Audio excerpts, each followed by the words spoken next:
ጤና ይስጥልኝ የገበያ ሚዲያ ተከታታዮቻችን የህዳር 20 ቀን 2018 ዓ.ም ዕለታዊውን የምዕራፍ 2 የምሽት የዜና ዘገባዎቻችንን ይዘንላችሁ ቀርበናል። የተመረጡ ምጣኔ ሀብታዊ፣ ማህበራዊና ሌሎች አዳዲስ መረጃዎችን በዜና ዘገባችን ላይ ያካተናል። አብራችሁ እንድትቆዩ እንጋብዛለን። በቅድሚያም አርዕስቶችን። አዲስ ደንብ ተግባራዊ መደረግ ሊጀምር ነው መባሉን ተከትሎ በመዲናዋ የተለያዩ ተሽከርካሪዎች ዋጋ መጨመሩ ተሰምቷል። ተግባራዊ ይደረጋል ስለተባለው ደንብ ብለውም የመኪና ዋጋ እንዲጨምር ያደረገው ምክንያት በተመለከተ ዝርዝር ዘገባ አዘጋጅተናል። አብራችሁን ስትቆዩ የምትሰሙት ይሆናል። በአዲሱ አደገኛ ቫይረስ ከተጠቁ በሽተኞች ጋር ንክኪ እንደነበራቸው የተጠረጠሩ በመቶዎች የሚቆጠሩ ግለሰቦች ተለይተው ክትትል የተደረገላቸው መሆኑ ተሰምተዋል። በተጨማሪም ከዚህ ገዳይ ቫይረስ ጋር በተያያዘ የወጡ አዲስ መረጃዎች አሉ። ሰሟቸው ይሆናል። አወዛጋቢው የአሜሪካ ፕሬዝዳንት አሁንም ስደተኞች ከሀገራቸው ለማራቅ በሚያደርጉት ጥረት ሁሉንም የጥገኝነት ጠያቂ ስደተኞች የሚመለከት አዲስ ውሳኔ መስጠታቸው ተሰምተዋል። ዝርዝሩን ትሰሙታላችሁ። የኢሳያስ አፈወርቂን መንግስት ይደግፋሉ የተባሉ ሰዎች ዜግነት ሊነጠቁ ነው ስለመባሉ ተሰምተዋል። በዛሬው ዕለት የወጣው ይህ አነጋጋሪ መረጃ አብራችሁን ስትቆዩ የምትሰሙት ይሆናል። የተከበራችሁ ተከታታዮቻችን የእነዚህና ሌሎች ጉዳዮችን ዝርዝር መረጃ አደርሳችኋለሁ። አብራችሁን በመቆየት እንድትከታተሉንም በድጋሚ እንጋብዛለን። አሁን ወደ ዝርዝር ጉዳዮች እንለፍ። የከተማችን እምብርት ከሆነችው 4 ኪሎ አምባሳደር ሞል ጀርባ ለንግድ ምቹ በሆነ ዲዛይን ለወርቅ ቤት፣ ለቡቲክ፣ ለኮስሞቲክስ እንዲሁም ለተለያዩ አገልግሎቶች የሚውል የንግድ ሞል እስከ 20% በሚደርስ ቅናሽ ለሽያጭ አቅርበናል። ከ19 ካሬ ጀምሮ ያሉን ሲሆን በ18 ወራት ጊዜ ውስጥ ሙሉ በሙሉ ተጠናቆ ከኪራይ ዋስትና እንዲሁም ከማስታወቂያ አገልግሎት ጋር የሚረከቡት ይሆናል። በ2025 ኢትዮ ሪል ስቴት ዩኒክ ዲዛይን ተሸላሚ በሆነበት ሳር ቤት ካናዳ ኤምባሲ አጠገብ ሳይታችን ከ10 በላይ የጋራ መገልገያዎችን ያሟላ ከባለ 1 እስከ ባለ 3 መኝታ ለግዠሪ አፓርትመንቶችን ያገኛሉ። በተጨማሪም ለመኖር ምቹና ነፋሻማ አየር የሚገኝበት ሰሜን ማዘጋጃ ሳሪም ኢንተርናሽናል ሆቴል አጠገብ እስከ 25% ቅናሽ አድርገን እየሸጥን እንገኛለን። ለበለጠ መረጃ በ0936 67 63 34 ላይ ይደውሉ። አኮያ ፕሮፐርቲስ ከነገ ለተዛመደ። አብዛኞቹ የአጥንት ጉዳት ታካሚዎች የባህል ሕክምና እንደሚያስቀድሙ ተገለጸ። የኢትዮጵያ የአጥንት ሕክምና ባለሙያዎች ማህበር በባህላዊ ወጌሾች የአጥንት ሕክምና ተደርጎላቸው ከሚያውቅ ከ10 ክልሎች በተውጣጡ ከ3000 በላይ ሰዎች ላይ ባካሄደው ጥናት 78% የሚሆኑት በወጌሻው ምክንያት ለጎንዮሽ የአጥንት ጉዳት እንደሚጋለጡ ማረጋገጡን አስታውቀዋል። ማህበሩ ህዳር 20 ቀን 2018 ዓ.ም በሰጠው መግለጫ ከ40 እስከ 70% የሚሆኑ የአጥንት ታካሚዎች ወደ ባህላዊ ወጌሻ ሕክምና እንደሚሄዱ ገልጿል። በተለይ ህጻናት ለከፋ የአጥንት ጉዳት ተጋላጭ መሆናቸውን ያነሳው ማህበሩ ጉዳቱ በተለይም በትምህርት ቤት አካባቢዎች እጅጉን ጎልቶ እንደሚታይ የገለጸ ሲሆን 26% የሚሆኑት ታካሚዎች በዘመናዊ የጤና ተቋማት ሕክምና ከተደረገላቸው በኋላ እንደገና ወደ ባህላዊ ወጌሻ ለሕክምና እንደሚሄዱ አስታውቀዋል። ወደ ባህላዊ ሕክምና የሚሄዱ የማህበረሰብ ክፍሎች ዝቅተኛ ገቢ ያላቸው፣ በገጠራማው ክፍል የሚኖሩ፣ የግንዛቤ እጥረት ያለባቸውና ህጻናት እንደሆኑም በጥናቱ ተለይቷል የተባለ ሲሆን መንግስታዊ ያልሆነው የኢትዮጵያ የአጥንት ሕክምና ባለሙያዎች ማህበር ጥናቱን ያካሄደው ከአውሮፓውያኑ 2019 ጀምሮ እስከ 2025 ባለው ጊዜ ውስጥ መሆኑ ተገልጿል። ማህበሩ ጥናቱን ያካሄደው በአዲስ አበባና ድሬዳዋን ጨምሮ ባህር ዳር፣ ጎንደር፣ ጅማ፣ ዋቻሞ፣ ሐዋሳ፣ ሐረማያ፣ አሰላና ጅግጅጋ በሚገኙ የዩኒቨርሲቲ ሆስፒታሎች ውስጥ ሲሆን በአጠቃላይ 10 ክልሎችንም አካቷል። በጥናቱም በባህላዊ ወጌሻ የታከሙ ግለሰቦች፣ ወጌሾች፣ የአጥንት ቀዶ ጥገናዎች፣ ምርምሮች፣ የፖሊሲ መሪዎች፣ በተለያዩ የጤና ተቋማት የሚሰሩ የጤና ባለሙያዎች የሚገኙባቸው ከ3000 በላይ ተሳታፊዎች መካተታቸውን አሃዱ ሬዲዮ ዘግቧል።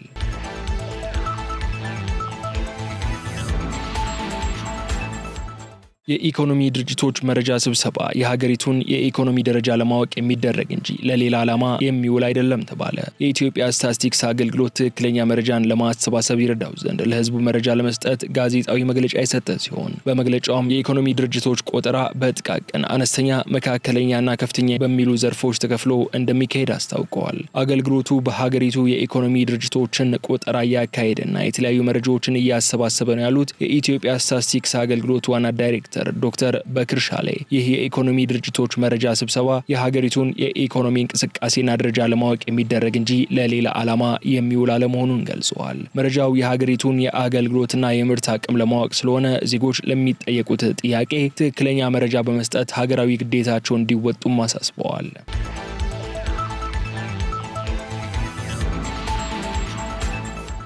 ሌብነትና ብልሹ አሰራርን በቴክኖሎጂ ሙሉ በሙሉ ለማስቀረት ጥረት እየተደረገ መሆኑን የአዲስ አበባ ገቢዎች ቢሮ አስታወቀ።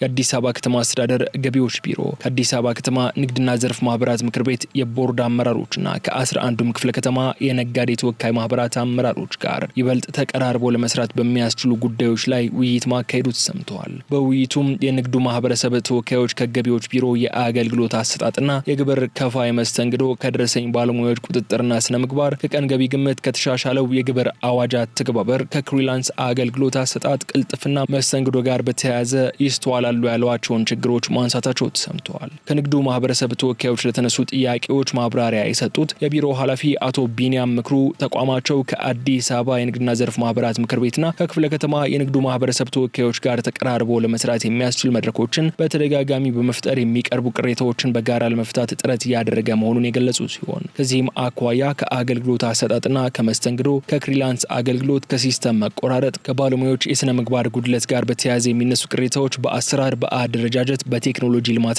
የተጠያቂነት አሰራርን በማጠናከር ለመፍታት በትኩረት እየተሰራ ነው ብለዋል። ከደረሰኝ ቁጥጥር ጋር በተያያዘ የንግዱ ማህበረሰብ ግዢና ሽያጭ በሚፈጽምበት ወቅት በደረሰኝ ብቻ መፈጸምና መገበያየት እንዳለበት የገለጹት ኃላፊው የንግዱ ማህበረሰብ ከባህላዊ የንግድ እንቅስቃሴ በመውጣት የሂሳብ መዝገብ መያዝ ያለበት ግብር ከፋይ በትክክል መረጃውን አደራጅቶ መያዝና ማቅረብ እንዳለበት አሳስበዋል። በመዲናዋ ያለደረሰኝ የሚደረጉ ግብይቶችን ለመቆጣጠር በአሁኑ ወቅት በንግድ ተቋማትና በመጋዘን ከሚካሄድ ቁጥጥር በተጨማሪ በቀንና በሌሊት የሚንቀሳቀሱ የጭነት ተሽከርካሪዎች ላይ የሚካሄድ ቁጥጥር በማጠናከር በገቢ ዘርፉ የሚስተዋለውን ስብራት ለማከም በትኩረት እየተሰራ መሆኑን ገልጸዋል። የምርቶች የገበያ ዋጋ ጥናት ተጠቃሚ የሚያደርገው በዋናነት ህጋዊ ግብር ከፋዩ ነው ያሉት አቶ ቢኒያም ከዋጋ ጥናቱ ጥራት ጋር በተያያዘ የሚነሱ ቅሬታዎችን ለመቅረፍም ከግብር ከፋዮች የሚቀርብን ቅሬታን መነሻ በማድረግ ቢሮ በትኩረት የጥናት ስራውን በመስራት እየፈታ ይገኛልም ብለዋል። ከዚህ ጋር በተያያዘም ባለፈው ዓመት በ2000 ምርቶች የዋጋ ጥናት መካሄዱን ገልጸው በየጊዜው ቁጥሩን በማሳደግ በአሁኑ ወቅት ወደ 16000 ምርቶች ለማድረስ መቻሉን ተናግረዋል። በዚህም የሚስተዋል የጥራት ጉድለት ለማረምና በቀጣይም የዋጋ ጥናት የተካሄደባቸው ምርቶች ብዛት ወደ 100,000 በማድረስ ይበልጥ ጥራቱን ለማሻሻል በትኩረት እየተሰራ መሆኑንም ገልጸዋል። በአሁኑ ወቅት ቢሮው ተልእኮውን በብቃት ለማሳካት ሪፎርም ውስጥ እንደሚገኝ የጠቆሙት አቶ ቢኒያም በዚህም ግብር ከፋዩን ለድርድር የሚዳርጉና ለብልሹ አሰራር በር የሚከፍቱ ጉዳዮችን በመለየት ከ24 በላይ አዳዲስ አሰራሮች ተጠንተው ወደ ተግባር መሸጋገራቸውንም ተናግረዋል። ከዚህም በተጨማሪ ከአደረጃጀት ጋር በተያያዘ የነበሩ ችግሮችን ለመቅረፍ እንዲሁም ከአገልግሎት አሰጣጥና ከቁጥጥር ስራዎች ጋር በተያያዘ የሚስተዋሉ የሌብነትና ብልሹ አሰራሮች ሙሉ በሙሉ በቴክኖሎጂ በመታገዝ ለማጽዳት ጥረት እየተደረገ መሆኑን ገልጸዋል። በቀጣይም በቢሮ አገልግሎት አሰጣጥ ልዩ አሰራሮች ጋር በተያያዘ ግብር ከፋዩ ቅሬታዎች አሉኝ ካለ ከመደበኛ መድረኮች በተጨማሪ በማንኛውም ቀን በአካል ቢመጣ የቢሮው አመራር የግብር ከፋዮችን ቅሬታዎች በማዳመጥ ተገቢውን ምላሽ ለመስጠት ዝግጁ መሆኑን ቢሮው ይፋ ያደረገው መረጃ ያሳያል።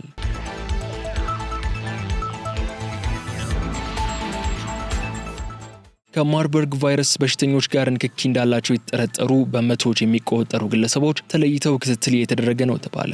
የኢፌዴሪ ጤና ሚኒስቴርና የህብረተሰብ ጤና ኢንስቲትዩት የማርበርግ ቫይረስ ስርጭትን ለመከላከልና ለመቆጣጠር የሚያስችሉ ሁሉን አቀፍ ድጋፎች እየተደረጉለት መሆኑን የደቡብ ኢትዮጵያ ክልል ጤና ቢሮ አስታውቀዋል። የማርበርግ ቫይረስ በክልሉ በአሪዞን ጂንካ ከተማ መከሰቱን ያወሱት የደቡብ ኢትዮጵያ ክልል ጤና ቢሮ ኃላፊ አቶ እንዳሻው ሽብሩ ስርጭቱን ለመቆጣጠርና ለመከላከል በርካታ ተግባራት እየተከናወኑ እንደሚገኙ ገልጸዋል።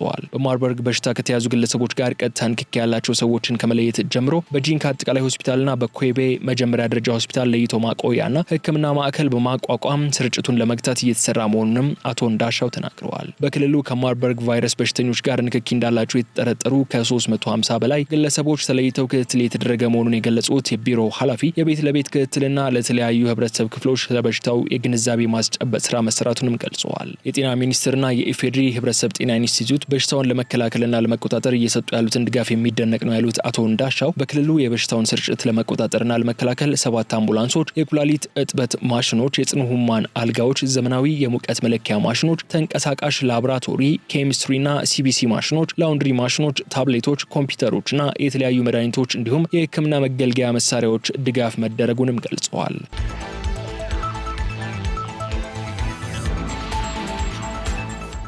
መኪኖችን ከተገቢው ዋጋ በላይ የመሸጥና የመደበቅ ተግባር እየተስተዋለ ነው ተባለ።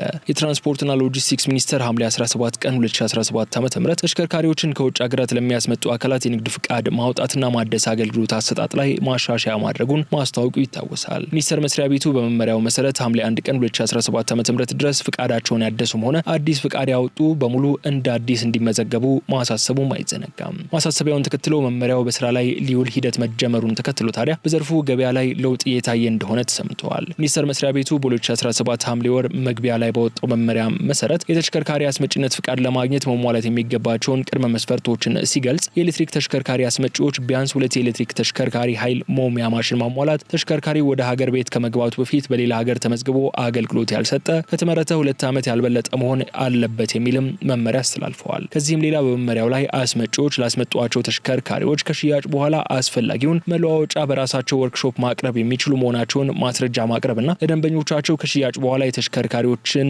የጥገና አገልግሎት የሚሰጡ የራሳቸው ጋራዦች ሊኖሯቸው እንደሚገባም ያስገድዳል። ይህን ተከትሎ ታዲያ ይህ አስገዳጅ ደንብ በስራ ላይ ሊውል ነው መባሉን ተከትሎ የመኪና መሸጫዎች አካባቢ መኪኖችን ከተገቢው ዋጋ በላይ የመሸጥ ወይንም ዋጋ የመጨመርና መኪኖችን የመደበቅ ተግባር እየተስተዋለ እንደሆነ መመልከቱንም ትርታ ኤፍኤም ዘግበዋል።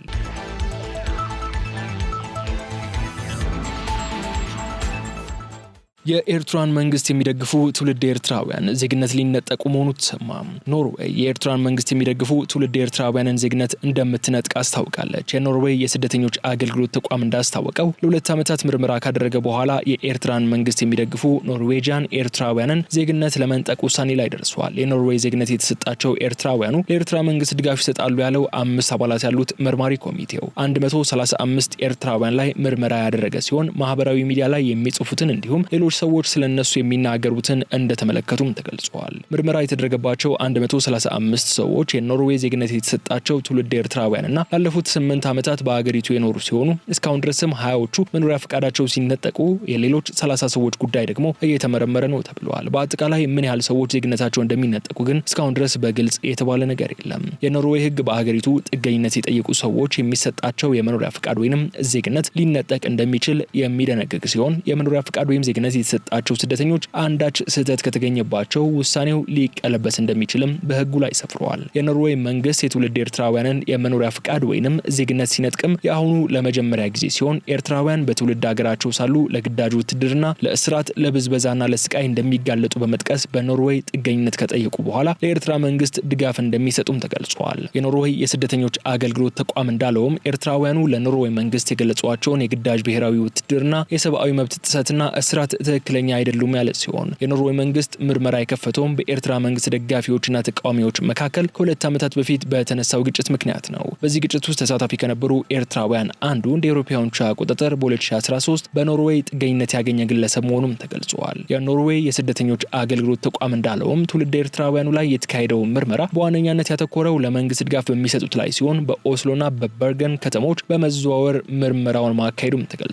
በምርመራው ወቅት ስደተኞቹ ለምን የጥገኝነት ጥያቄያቸው ተቀባይነት አገኘ፣ ለምን የሸሹትን መንግስት ይደግፋሉ የሚሉትም መፈተሻቸው ተገልጿል። መርማሪ ቡድኑ ከማህበራዊ ሚዲያ ጽሁፎች በተጨማሪ ኖርዌይ ከሚኖሩና የኤርትራን መንግስት ከሚቃወሙ ትውልድ ኤርትራውያን ጥቆማን ሰብስበዋል። ለጥገኝነት ጥያቄ የተሳሳተ መረጃ ያቀረቡ ስደተኞችም የመኖሪያ ፍቃድና ዜግነት ሊሰረዝ እንደሚችልም ተዘግበዋል።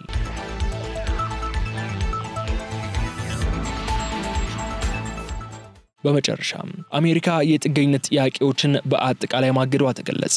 በአሜሪካ የብሔራዊ ዘብ አባላት ላይ በደረሰው ጥቃት ምክንያት የፕሬዝዳንት ዶናልድ ትራምፕ አስተዳደር የጥገኝነት ጥያቄዎችን በአጠቃላይ ማገዱን አስታውቀዋል። የአሜሪካ የዜግነትና ስደተኞች አገልግሎት ዳይሬክተር ጆሴፍ ኤልዶ ሁሉም ጥገኝነት ጥያቄዎች ላይ ተገቢው ምርመራ እስከሚካሄድ ድረስ እገዳው ይቆያል ሲሉ የተደመጡ ሲሆን ይህ ውሳኔ የመጣው ትራምፕ የሶስተኛው ዓለም ሀገራት ስደተኞች ወደ አሜሪካ እንዳይገቡ የሚያደርግ ዘላቂ እገዳ ለመጣል እቅድ እንዳላቸው በማህበራዊ ሚዲያ ገጻ ይፋ ማድረጋቸውን ተከትሎ የተላለፈ ነው። የፕሬዝዳንቱ ውሳኔ የተሰማው ባለፈው ረቡዕ አንድ አፍጋኒስታናዊ ስደተኛ ዋሽንግተን ዲሲ ውስጥ 2 የብሔራዊ ዘብ አባላት ላይ ተኩሶ ክፉኛ ካቆሰላቸውና የአንደኛውን ሕይወት ካለፈ በኋላ ሲሆን መጀመሪያ ላይ የአሜሪካ መንግስት ከአፍጋኒስታናውያን የሚቀርቡ የጥገኝነት ጥያቄዎችን መቀበልም አቁሞ ነበር። አሁን ደግሞ የሀገር ውስጥ ደህንነት መስሪያ ቤት ከየትኛውም አገር የስደተኞችን ጥያቄ እንዳይቀበል ትዕዛዝ ተላልፎለታል። ሲቢኤስ እንደዘገበው ከሆነም የጥገኝነት ጥያቄዎች ላይ የሚካሄደው ምርመራ የሚቀጥል ቢሆንም ውሳኔ ግን አይሰጥም ብለዋል። ትራምፕ አሜሪካ የምትቀበላቸውን ስደተኞች ቁጥር ከመገደባቸውን ባሻገር የሀገሪቱ ግዛቶች የሚያስተናግዷቸውን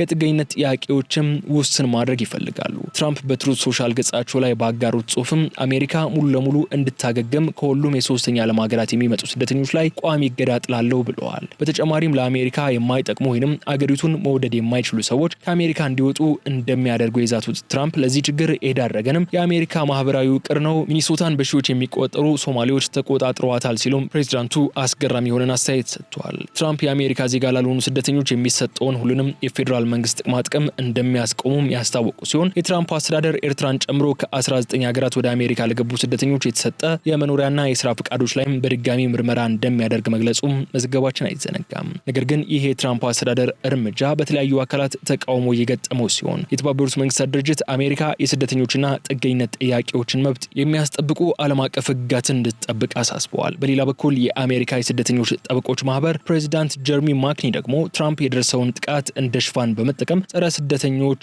እርምጃ እየወሰዱ ነው ያሉ ሲሆን እንዲህ ያሉ የሽብር ክስተቶች የቆዳ ቀለምን ወይንም ዜግነትን አይወክሉም ማለታቸውንም ቢቢሲ ዘግቧል።